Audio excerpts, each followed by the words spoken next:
They have been the images which have filled our screens for over 3 months. And the face of this disaster has been BP's chief executive, Tony Hayward. Apart from the environmental catastrophe, it's been a PR disaster as well for BP and its boss. There's no one who wants this thing over more than I do. I'd like my life back. I wasn't part of that decision-making process. Again, I was not involved in decision-making. It's impossible for me to answer that question. You're not taking responsibility.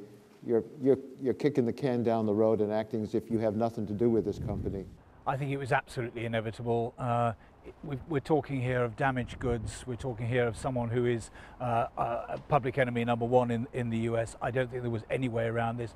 That is not to say that he hasn't attempted to do a brilliant job in clearing up the well, in getting it sorted out.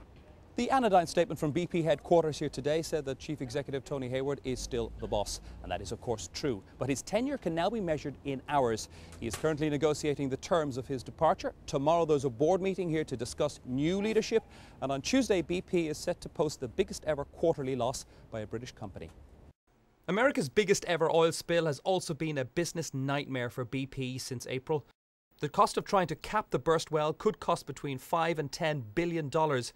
On top of that, BP have promised to set aside $20 billion to compensate those firms and individuals affected by the spill, forcing down the value of one of Britain's largest companies by nearly 40%.